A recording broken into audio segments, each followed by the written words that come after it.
இதுவரை நீங்கள் கடலை மாவை பயன்படுத்தி பூந்தி பொரிச்சு லட்டு செஞ்சுருப்பீங்க. ஆனால் இனிமேல் இந்த மாதிரி நீங்கள் செஞ்சு பாருங்கள். கடலைப்பருப்பை பயன்படுத்தி நல்லா சாஃப்டாக ஜூஸியான ஒரு சூப்பரான லட்டு செஞ்சு பாருங்கள். அருமையான டேஸ்ட்டாக இருக்கும். ஹலோ ஃப்ரெண்ட்ஸ், வெல்கம் டு சமையல் டிலைட்.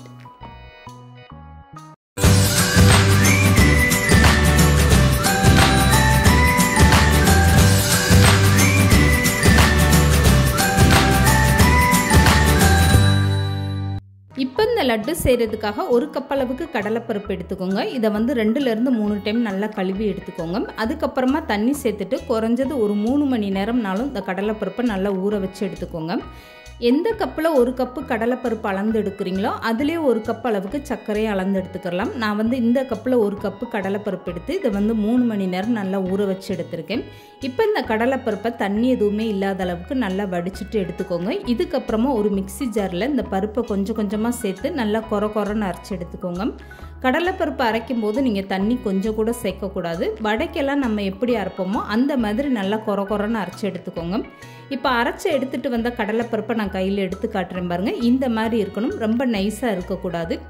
மீதம் இருக்க கடலைப்பருப்பையும் இதே மாதிரி நீங்கள் அரைச்சிட்டு ஒரு அகலமான தட்டில் எடுத்து வச்சுக்கோங்க. இப்போ வந்து இதை பொரிச்சு எடுக்கிறதுக்காக ஒரு அகலமான பாத்திரத்தில் எண்ணெய் சேர்த்துக்கோங்க. எண்ணெய் வந்து மிதமான சூடாக இருந்தால் போதும். இப்போ அரைச்சி எடுத்துருக்க கடலைப்பருப்பு மாவை இந்த மாதிரி பக்கோடா மாதிரி சின்ன சின்ன பீஸாக நீங்கள் எண்ணெயில் சேர்த்துக்கோங்க. கடலைப்பருப்பு மாவை இந்த மாதிரி சின்ன சின்ன பீஸாக நீங்கள் சேர்த்து வேக வைக்கும்போது உங்களுக்கு ரொம்ப ஈஸியாக எல்லாமே ஈவனாக வெந்து வந்துடும். இப்போ வந்து மாவு எல்லாமே எண்ணெயில் சேர்த்ததும் உடனே பரட்டி விடாமல் ஸ்டவ்வை மீடியமாக வச்சுட்டு இந்த மாதிரி பொரிச்சு எடுத்துக்கோங்க.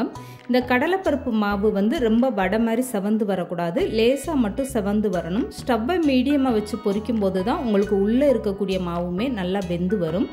இப்போ இந்த கடலைப்பருப்பு மாவு எல்லாமே நல்லா வெந்துருச்சு. லேசாக இந்த மாதிரி செவந்து வந்ததுமே எண்ணெயை வடிச்சிட்டு வெளியில் எடுத்துருங்க. இப்போ நான் கரண்டியில் எடுக்கும்போது உங்களுக்கே தெரியும் எந்த அளவுக்கு நல்லா செவந்துருக்குன்னு. ரொம்ப அதிகமாக நீங்கள் செவக்க விட்டீங்கன்னா மிக்சியில் சேர்த்து அரைக்கும் போது உங்களுக்கு அரைப்படாது, லட்டுமே வந்து அவ்வளோ நல்லா இருக்காது. இந்த மாதிரி ஒரு சாஃப்டான பக்குவத்தில் மீதம் இருக்கக்கூடிய எல்லா கடலை மாவையும் நீங்கள் பொரிச்சு எடுத்துக்கோங்க. இப்போ இதை வந்து ஒரு தட்டில் எடுத்துட்டு நல்லா ஆறுனதுக்கப்புறமா பெரிய பீஸாக இருக்கக்கூடியதெல்லாம் இந்த மாதிரி ஒன்றும் பாதியமாக உடச்சி விட்டுக்கோங்க. இதுக்கப்புறம் ஈரம் இல்லாத ஒரு மிக்சி ஜாரில் கொஞ்சம் கொஞ்சமாக சேர்த்து நல்லா கொரன்னு அரைச்சி எடுத்துக்கோங்க. இதை அரைக்கும் போதுமே நீங்கள் ரொம்ப நைஸாக அரைச்சிடக்கூடாது. இப்போ அரைச்சி எடுத்துகிட்டு வந்தால் கடலைப்பருப்பு மாவை நான் எடுத்து காட்டுறேன் பாருங்கள். இந்த மாதிரி நீங்கள் கையில் எடுத்து பார்க்கும்போது நல்லா கொரன்னு இருக்கணும். அப்போ தான் உங்களுக்கு பூந்தி லட்டு மாதிரி பார்க்குறதுக்கு ரொம்ப சூப்பராக இருக்கும். இப்போ இது எல்லாமே அரைச்சி எடுத்துகிட்டு வந்தாச்சு. இதுக்கப்புறமா சுகர் சிரப்பு எப்படி தயார் பண்ணுறதுன்னு பார்க்கலாம். இப்போ இந்த லட்டுக்கு சுகர் சிரப்பு தயார் பண்ணுறதுக்காக ஒரு கப் அளவுக்கு வெள்ளை சக்கரை எடுத்து ஒரு பாத்திரத்தில் சேர்த்துக்கோங்க. 1/4 கப் அளவுக்கு தண்ணி சேர்த்துக்கோங்க. இப்போ ஸ்டவ் ஆன் பண்ணிவிட்டு இந்த சர்க்கரையை நல்லா கலந்து கொடுத்துருங்க. எந்த கப்பில் நீங்கள் ஒரு கப்பு கடலைப்பருப்பு அளந்து எடுக்கிறீங்களோ ஒரு கப்பிலேருந்து 1/4 கப் அளவுக்கு நீங்கள் வெள்ளை சக்கரை சேர்த்துக்கோங்க. நீங்கள் நல்ல இனிப்பு சாப்பிட்றவங்களா இருந்தால் 1/4 கப் அளவுக்கு வெள்ளை சக்கரை சேர்த்துக்கோங்க. இப்போ இந்த சுகர் சிரப்பு நல்லா கொதி வந்ததுமே நீங்கள் கையில் எடுத்து தொட்டு பாருங்கள். நல்ல பிசுபிசுப்பு தன்மையாக இருக்கணும். இதுக்கப்புறம் ஸ்டவ்வை கம்ப்ளீட்டாக குறைச்சிட்டு கொஞ்சமாக கேசரி சிவப்பு கலர் பொடி சேர்த்துக்கோங்க. அப்படி இல்லைன்னா எல்லோ கலர் கூட நீங்கள் சேர்த்துக்கலாம். இப்போ இதை சேர்த்துட்டு ஒரு டைம் நல்லா கலந்து கொடுத்துருங்க. இதுக்கப்புறமா அரைச்சி எடுத்து வச்சுருக்க கடலைப்பருப்பு மாவை அப்படியே சேர்த்துக்கோங்க.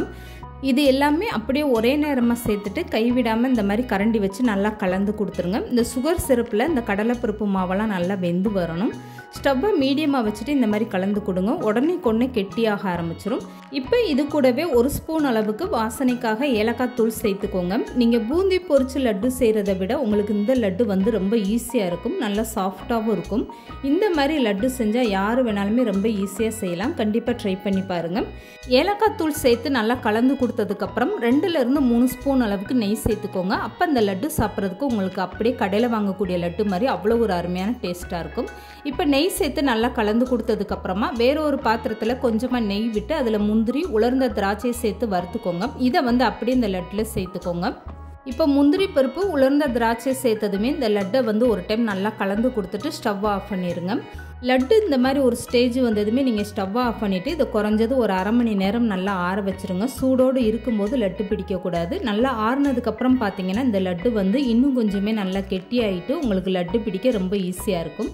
இப்போ லட்டு பிடிக்க நல்லா சூடு ஆறிடுச்சான்னு இந்த மாதிரி கரண்டியில் எடுத்து கொஞ்சமாக நீங்கள் கையில் தொட்டு பாருங்கள். சூடு இல்லாமல் இருந்துச்சுன்னா அதுக்கப்புறமா உங்களுக்கு விருப்பமான சைஸில் நீங்கள் லட்டாக பிடிச்சி எடுத்து வச்சுக்கோங்க. கை வந்து ஈரம் இல்லாத அளவுக்கு நல்லா தொடச்சிட்டு அதுக்கப்புறமா நீங்கள் லட்டு பிடிச்சி எடுத்துக்கோங்க.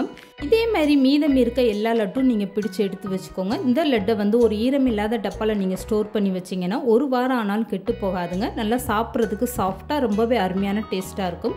இனிமேல் லட்டு செய்யணும்னாலே நீங்கள் பூந்தி பொரித்து கஷ்டப்பட வேணாங்க. கடலைப்பருப்பு இருந்தால் போதும். நல்லா சாஃப்டாக ஜூஸியான இந்த லட்டை ட்ரை பண்ணி பாருங்கள். இது சாப்பிட்றதுக்கு அவ்வளோ ஒரு அருமையான டேஸ்ட்டாக இருக்கும். இந்த வீடியோ பிடிச்சிருந்தால் லைக் பண்ணுங்கள், ஷேர் பண்ணுங்கள். மறக்காமல் சமையல் டிலைட் சேனலை சப்ஸ்கிரைப் பண்ணுங்கள்.